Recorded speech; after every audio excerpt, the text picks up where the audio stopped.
How to fix Facebook Lite not working on Wi-Fi on Android phone. Hello guys, in today's video I'm gonna show you how to fix Facebook Lite not working on Wi-Fi on Android phone. First open settings and then scroll down until you find here apps, and now click apps again, and you just type here Lite and you will find it. Click on it and now click here for stop, and then go to storage, clear cache,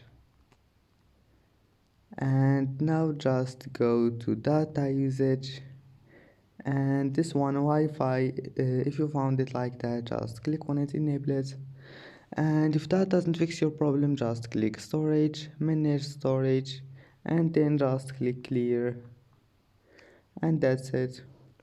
Don't forget like and subscribe, and see you in the next video.